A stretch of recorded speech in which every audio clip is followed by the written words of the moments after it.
La noche en que dormí encogido en una silla de plástico, dentro de la estación de autobuses de Zaragoza, fue la misma noche en que mi exesposa publicó fotos desde Maldivas, abrazada al hombre del que tantas veces me había dicho que no debía preocuparme.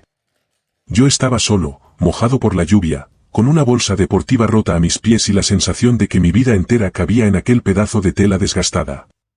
Ella, en cambio, sonreía frente al mar, con un vestido blanco, una copa en la mano y la cabeza apoyada en el hombro de Iván Salvatierra. Aquella imagen me enseñó algo que ningún juez, ningún abogado y ningún amigo había podido explicarme: la traición no siempre llega con gritos, insultos o puertas cerradas de golpe. A veces llega en silencio. Llega con una firma en un papel, con una mirada fría, con una mujer pidiendo la casa que tú levantaste con tus manos y con un hombre extraño tocándole la espalda como si ya tuviera derecho a ocupar tu lugar.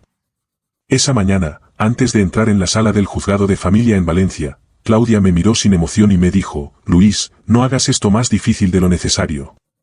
Yo la miré sin reconocerla. Frente a mí estaba la mujer con la que había compartido 20 años de matrimonio, la misma a la que ayudé a terminar sus estudios de enfermería trabajando turnos dobles, la misma que lloró en mis brazos cuando murió su madre, la misma que una vez bailaba descalza conmigo en una cocina pequeña mientras se nos quemaba la cena y soñábamos con una vida mejor. Pero esa Claudia ya no existía. La mujer que tenía delante llevaba pendientes de diamantes, una blusa cara y una expresión de impaciencia, como si mi dolor fuera un trámite molesto que le impedía llegar a su nueva vida. A pocos pasos de ella estaba Iván. Alto, elegante, con una sonrisa tranquila y un reloj de lujo en la muñeca. Durante meses había sido, según ella, solo su entrenador personal, solo un amigo, solo alguien que la ayudaba a sentirse mejor consigo misma. Pero aquel día su mano descansaba en la parte baja de su espalda con tanta naturalidad que ya no quedaba nada que negar. Las historias como la mía no se destruyen en un solo día. Se rompen poco a poco. Primero aparece una distancia que no sabes explicar. Luego llegan los silencios. Después vienen las mentiras pequeñas, las excusas, el teléfono boca abajo, las salidas con amigas que se alargan demasiado, el perfume nuevo, la ropa que nunca antes usaba, las respuestas secas y esa forma cruel de hacerte creer que eres tú quien está imaginando cosas. 3 años antes de aquella noche en la estación, yo no era un hombre acabado. Solo era un hombre cansado. Tenía 43 años y trabajaba como técnico de mantenimiento eléctrico para la Red Municipal de Transporte de Valencia. No era un trabajo lujoso, pero era honrado y estable.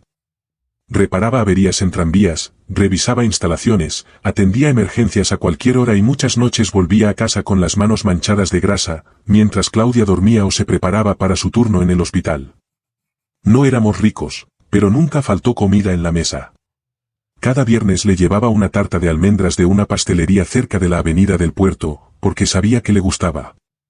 En invierno bajaba antes del amanecer para encender su coche y dejarle la calefacción lista antes de que saliera al hospital. Cada aniversario le escribía una carta a mano, porque una vez me dijo que las palabras sinceras valían más que cualquier regalo caro. Yo le creí. Claudia era enfermera pediátrica. Hermosa, segura, elegante, de esas mujeres que entran en una habitación y hacen que la gente gire la cabeza sin saber por qué. Los pacientes la querían, sus compañeros la respetaban y yo me sentía orgulloso de ella. También teníamos una hija, Lucía, que entonces tenía 17 años. Lucía era silenciosa, observadora y muy inteligente. No se parecía a Claudia, que siempre buscaba brillar, ni a mí, que muchas veces confiaba demasiado. Lucía veía cosas que los adultos creían esconder bien. Soñaba con estudiar arquitectura, llenaba cuadernos con planos de casas imposibles y hablaba de bibliotecas llenas de luz, escaleras flotantes y ventanas enormes frente al mar. Ella era lo mejor que Claudia y yo habíamos construido juntos. Por eso perder mi matrimonio me dolió, pero sentir que podía perder también a mi hija me destruyó por dentro. Todo empezó cuando Claudia comenzó a repetir una palabra: más. Quería más viajes, más experiencias, más ropa, más restaurantes, más estatus, más vida. Al principio la entendí. Habíamos pasado muchos años pagando hipoteca, estudios, facturas y deudas. Yo pensé que tal vez solo necesitaba sentirse libre, respirar un poco y recuperar algo de ilusión. Pero aquel deseo de tener más se convirtió pronto en una acusación contra mí. Te has acomodado, Luis, me decía. ¿Ya no sueñas, de verdad piensas seguir toda la vida con ese trabajo? Lo peor de la humillación es que muchas veces no empieza como un ataque directo. Empieza como una comparación. Claudia se apuntó a un gimnasio caro de Valencia llamado Aurea Club Wellness. Decía que quería cuidarse, hacer pilates, comer mejor y recuperar su energía. Allí conoció a Iván Salvatierra. Al principio lo mencionaba de manera inocente. Iván dice que mi postura ha mejorado. Iván conoce a una nutricionista excelente. Iván tiene contactos en el sector inmobiliario. La familia de Iván tiene propiedades en la costa. Yo no me sentí amenazado. ¿Por qué iba a sentirme así? Yo era su marido. El hombre que había estado a su lado durante el parto. El que se quedó cuando ella cayó en una depresión después de tener a Lucía. El que organizó el funeral de su madre cuando ella no podía ni hablar. Pensé que todo eso pesaba más que un entrenador con dinero y sonrisa perfecta. Me equivoqué. Con el tiempo, Claudia empezó a cambiar. Su móvil siempre estaba boca abajo. Sus salidas se hicieron más frecuentes. Se arreglaba más para ir al gimnasio que para salir conmigo. Cuando le preguntaba algo, respondía con frialdad. Si yo insistía, me acusaba de inseguro. Iván es solo un amigo, repetía. Deberías hablar con alguien, Luis. No todo gira en torno a ti. Y así, poco a poco, terminé pidiendo perdón por haber notado lo evidente.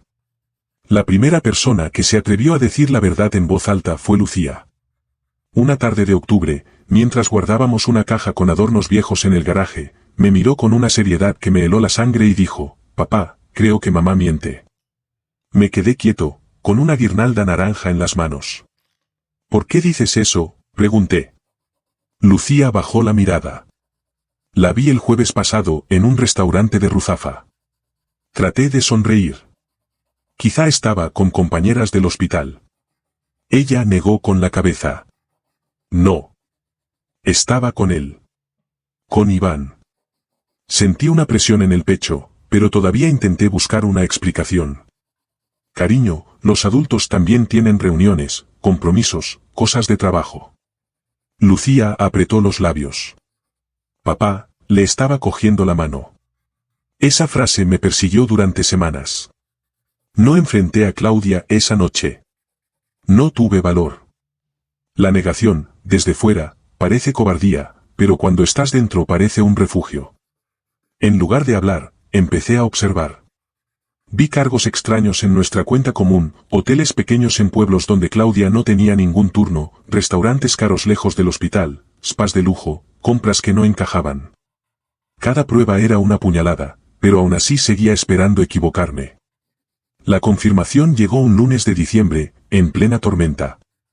Esa noche me habían asignado una reparación urgente, pero la avería se resolvió antes de lo previsto y pude volver a casa mucho más temprano. Cuando llegué, vi el coche de Claudia en la entrada. Junto a él estaba el todoterreno negro de Iván. Recuerdo haber apretado el volante con tanta fuerza que el anillo de boda se me clavó en la piel. Desde fuera, la casa parecía normal. Las luces de Navidad brillaban en el balcón, el buzón estaba mojado por la lluvia y una vela iluminaba la ventana del salón.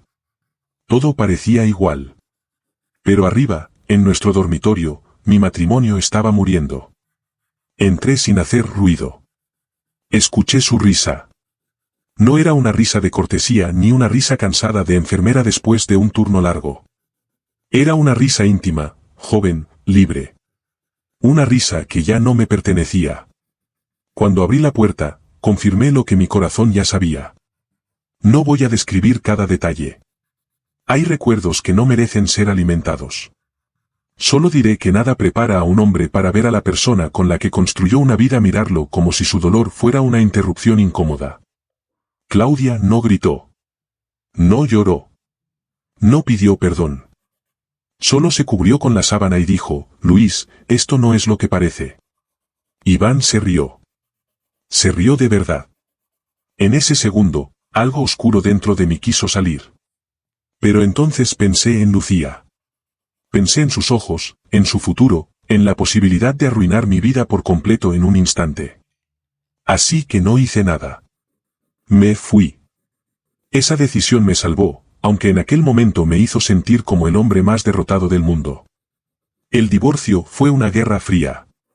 Claudia se había preparado mucho antes de que yo descubriera la verdad.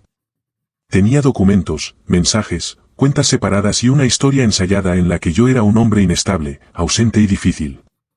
Decía que mis turnos largos habían destruido el matrimonio, que yo la había abandonado emocionalmente y que ella solo intentaba empezar de nuevo. La familia de Iván pagó abogados mucho mejores que los míos.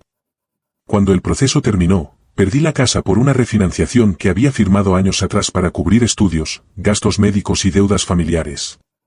Perdí ahorros, perdí reputación y casi pierdo a Lucía. Pero cuando la jueza permitió que mi hija eligiera con quién vivir, Lucía miró a su madre y dijo, «Me quedo con papá». Nunca olvidaré la cara de Claudia. Por primera vez pareció herida. Pero no sé si era dolor de madre o simplemente orgullo roto. Lucía destruyó la historia que Claudia había inventado, la historia de que yo era una carga y ella una mujer valiente escapando de una vida pequeña. Sin embargo, la justicia no llegó de inmediato. Meses después, Lucía se marchó a Lisboa con una beca para estudiar arquitectura. Yo lloré solo en el coche después de despedirla, orgulloso y vacío al mismo tiempo. El orgullo no paga alquileres. Con las deudas del divorcio, los honorarios legales y mi crédito destrozado, mi situación se hundió. Después de dejar Valencia durante unos días sin rumbo, terminé una noche en la estación de Zaragoza, durmiendo en una silla, mirando la lluvia caer por los cristales. Esa misma noche vi las fotos de Claudia en Maldivas con Iván. Fue el punto más bajo de mi vida. Después regresé a Valencia y alquilé una habitación en el semisótano de un viudo coreano llamado Sr. Park. Tenía 70 años, 2 lavanderías pequeñas y una calma que al principio me irritaba. Cobraba poco, hablaba lo justo y observaba demasiado. Una noche, mientras me preparaba fideos instantáneos a las 2 de la madrugada, me dijo, «Tocar fondo puede ser una buena base, si construyes bien encima». Odié esa frase. Me pareció cruel. Pero con el tiempo empecé a entenderla. El señor Park había perdido casi todo durante una crisis económica antes de llegar a España. Había empezado desde cero y, a su edad, tenía más sabiduría práctica que muchas personas con títulos y discursos. Una mañana me vio salir al trabajo con la misma cara de derrota de siempre y me dijo, «¿Tú crees que Claudia te arruinó?» «¿Por qué lo hizo?», respondí. Él negó con la cabeza. «No. Lo que te arruina es creer que tu mejor vida quedó detrás de ti». Esa frase me golpeó más que cualquier insulto. Esa misma semana decidí cambiar algo. Luego cambié otra cosa. Dejé de beber. Volví a estudiar por las noches. Conseguí certificaciones avanzadas en instalaciones eléctricas comerciales. Acepté trabajos pequeños después de mi jornada. Reparé locales. Hice presupuestos, aprendí sobre licencias, permisos, reformas, normativas y oportunidades inmobiliarias. Ahorré cada euro con una disciplina casi obsesiva. Mientras Claudia mostraba en internet cenas de lujo, viajes, yates y eventos elegantes con Iván, yo desaparecí. No desaparecí por vergüenza. Desaparecí con estrategia. Me volví invisible, y los hombres invisibles aprenden cosas que los arrogantes nunca ven. Aprendí a leer la ciudad de otra manera. Vi naves abandonadas cerca del viejo puerto, locales olvidados, suelos industriales que nadie quería y barrios que estaban a punto de cambiar. Descubrí que el ayuntamiento preparaba proyectos de regeneración urbana en zonas que muchos consideraban perdidas. La primera propiedad que compré era una nave ruinosa. Tenía ventanas rotas, grafitis, cables robados, humedad y palomas viviendo donde algún día habría oficinas. Nadie la quería. Pero yo vi potencial. El señor Park me presentó a un prestamista privado y escribió una recomendación que me abrió la primera puerta. Antes de que firmara, me dijo, «No persigas venganza, Luis. Construye algo tan útil que la venganza se vuelva pequeña». Me gustaría decir que todo salió bien desde el principio, pero no fue así. Me engañaron contratistas, se retrasaron permisos, los bancos me rechazaron y hubo meses en los que apenas dormía. Más de una vez pensé en venderlo todo y rendirme. Pero el dolor me había enseñado disciplina, y la disciplina no desaparece cuando la motivación falla. Al tercer año, aquella nave vieja se convirtió en un espacio moderno con talleres, despachos pequeños y lofts asequibles para personas que estaban empezando. Después compré otra propiedad. Luego otra. Construí espacios para artistas, técnicos, autónomos, pequeños negocios familiares y emprendedores inmigrantes. Recordaba muy bien lo que era sentirse arrinconado, así que quise construir para personas que todavía estaban peleando por levantarse. La prensa local lo llamó regeneración urbana con conciencia social. Yo lo llamé sobrevivir con propósito. Años después, en una tarde lluviosa de marzo, compré una casa grande en una colina con vistas al Mediterráneo y a las luces de Valencia. No la compré por lujo. La compré porque desde sus ventanales podía ver la misma ciudad que una vez me había visto caer. Tenía 6 habitaciones, una verja de hierro, paredes de cristal frente al mar, un jardín con olivos y una biblioteca diseñada por Lucía durante su máster. Cuando mi hija la vio terminada, se llevó las manos a la boca y empezó a llorar. «Papá, lo lograste», me dijo. Yo negué despacio. «No, hija. Lo reconstruí». Por primera vez en muchos años, sentí que lo peor que me había pasado no solo me había destruido. También me había obligado a encontrar al hombre en el que debía convertirme. Ese habría sido un buen final. Pero la vida casi nunca termina donde uno espera. 3 semanas después de que Lucía se mudara a Oporto por una beca de arquitectura, una noche de domingo, bajo una tormenta fuerte, alguien llamó a la puerta principal de mi casa. No al portón exterior. A la puerta. Eso significaba que seguridad había dejado pasar a esa persona. Eran las 9:17. Abrí pensando que sería una urgencia del personal o un problema con una entrega. Pero al otro lado estaba Claudia. Más delgada, más pálida, empapada por la lluvia, con el maquillaje corrido y las manos temblando. Ya no quedaba nada de la mujer perfecta y arrogante que me había mirado desde el juzgado como si yo fuera un obstáculo. Su abrigo caro estaba arrugado, sus ojos estaban hinchados y a su lado había un niño de unos 6 años, callado, agarrado a una mochila azul con dibujos de dinosaurios. Durante unos segundos pensé que estaba imaginándolo. Claudia levantó la mirada y dijo mi nombre con una voz rota. Luis. No sonó como una vencedora. Sonó como alguien que había llegado al final de todas sus malas decisiones. Luego pronunció 3 palabras que cambiaron el aire entre nosotros. Iván se fue. No dijo hola. No dijo perdón. No dijo por favor. Solo dejó caer esa verdad como si apenas pudiera sostenerla. Miré al niño. Tenía los ojos claros de Iván, pero en él no parecían soberbios. Parecían asustados. ¿Quién es?, pregunté. Claudia tragó saliva. Mi hijo. Daniel. Su hijo. No nuestro. Miré a Daniel y él me miró con esa expresión que tienen los niños cuando no entienden del todo lo que pasa, pero sienten que deben tener miedo. Entonces, antes de pensarlo demasiado, me aparté de la puerta. Entrad. Claudia parpadeó, como si esperara que le cerrara la puerta en la cara. Dentro, el calor de la casa los envolvió. La señora Morales, mi encargada, apareció desde el pasillo, vio el estado de Claudia y del niño, y regresó sin hacer preguntas con toallas limpias. Con los años aprendí que la verdadera dignidad muchas veces no hace ruido. Daniel se quedó quieto en el vestíbulo, mirando la escalera curva, los techos altos, el suelo claro y las paredes amplias. No miraba con envidia. Miraba con incredulidad, como si una casa así solo existiera en las películas. Los llevé a la cocina, no al comedor formal ni al salón principal. A la cocina. Porque, incluso después de todo, las cocinas siempre habían sido el lugar donde ocurría la vida real. Claudia lo entendió. Sus ojos se detuvieron un momento en la isla grande de madera, y creo que recordó otra cocina, otra vida, otra versión de nosotros. La señora Morales preparó chocolate caliente para Daniel, té para Claudia y café negro para mí. Durante varios minutos nadie dijo nada. Entonces Daniel susurró, «Mamá, ¿aquí estamos a salvo?» Esa pregunta rompió a Claudia. No de una forma elegante. Se dobló hacia adentro, como si años de orgullo y mentira se derrumbaran de golpe. «Sí, mi amor», respondió, apretándole la mano. Creo que sí. Esa duda me molestó.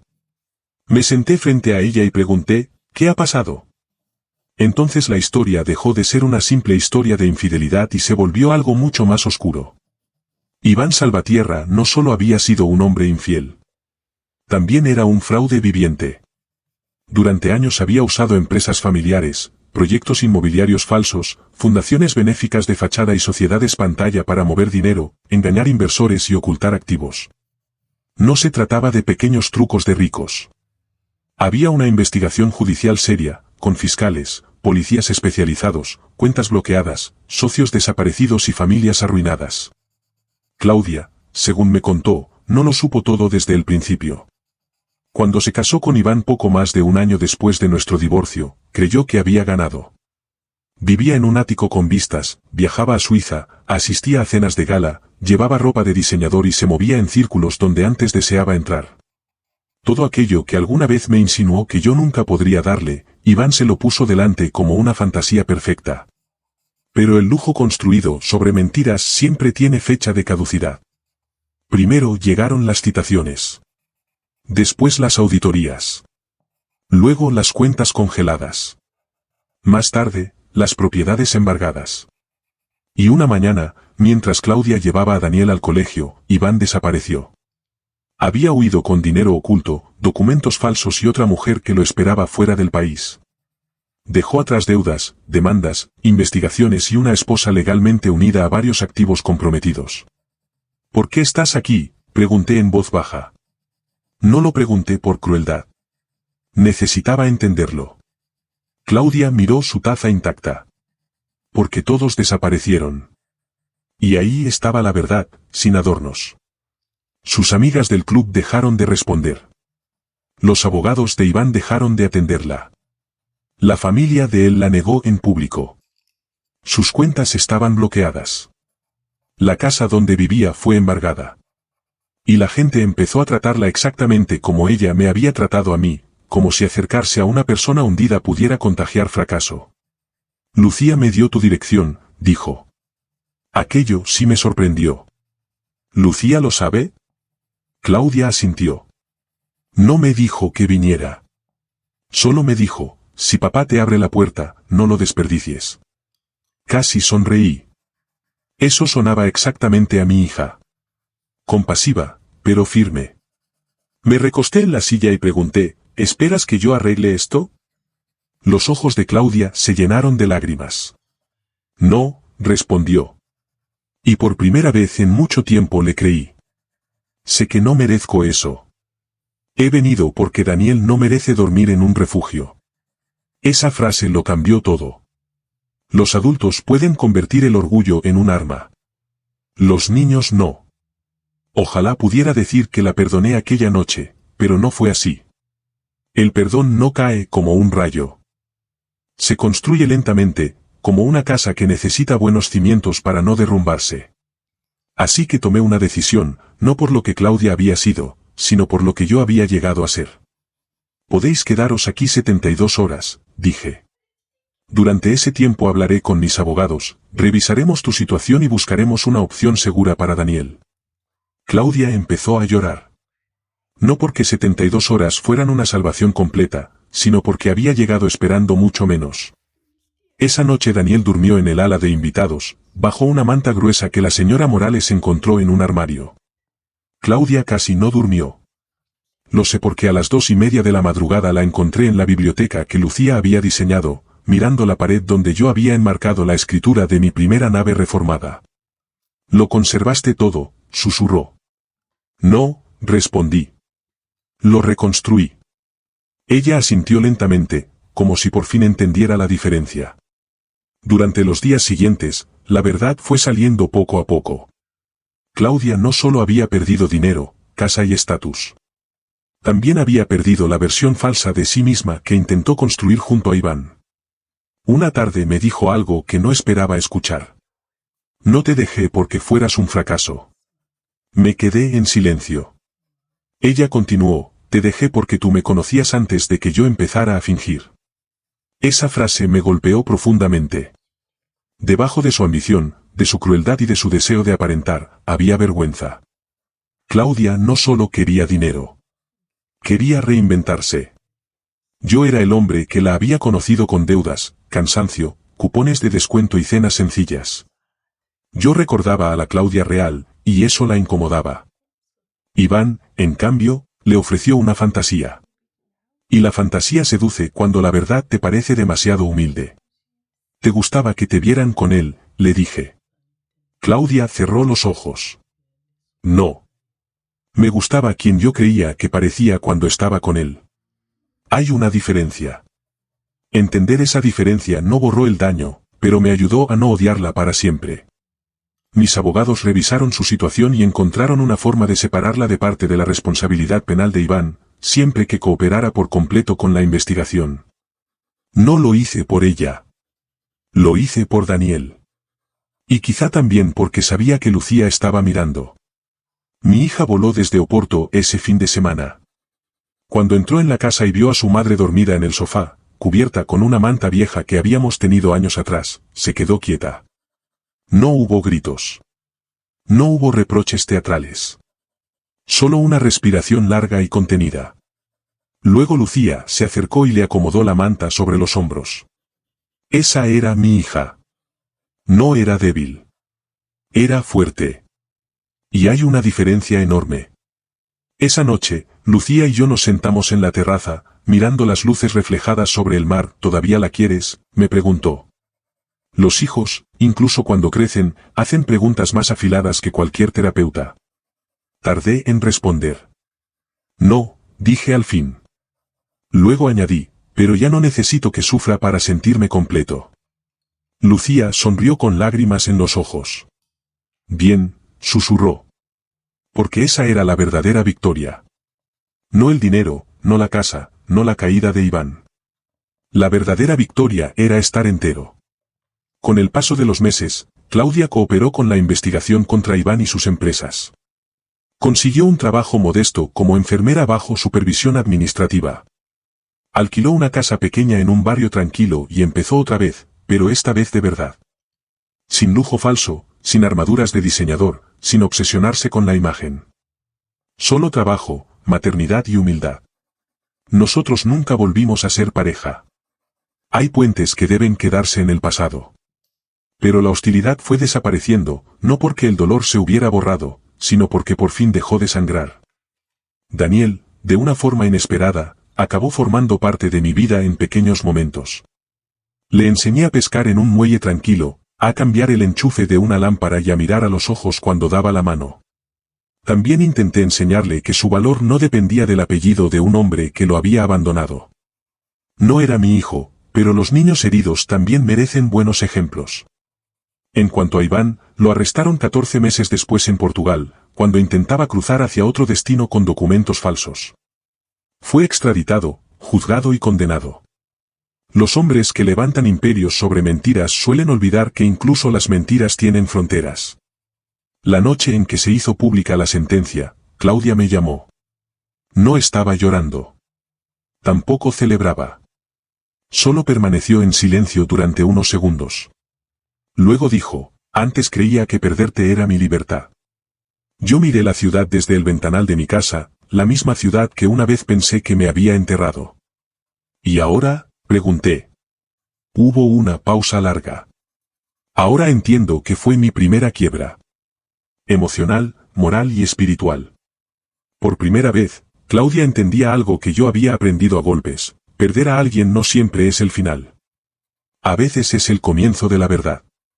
Años después, algunas personas todavía me preguntan cómo pude abrirle la puerta, cómo pude ayudarla, cómo pude no dejar que la venganza me consumiera. La respuesta casi siempre decepciona, porque la venganza suena intensa, dramática y poderosa. Pero reconstruirse es mucho más profundo. Mi éxito no llegó cuando pude demostrar que Claudia se había equivocado. Llegó cuando dejé de vivir discutiendo con mi propia ruina. Tocar fondo no fue el final de mi historia. Fue el final de una mentira. La mentira de que ser abandonado significaba no valer. La mentira de que una traición podía borrar todo lo que yo era. La mentira de que la ceguera de otra persona tenía derecho a decidir mi futuro. Claudia cambió a un hombre leal por una fantasía. Años después, esa fantasía se derrumbó y ella terminó llamando a la puerta de algo real.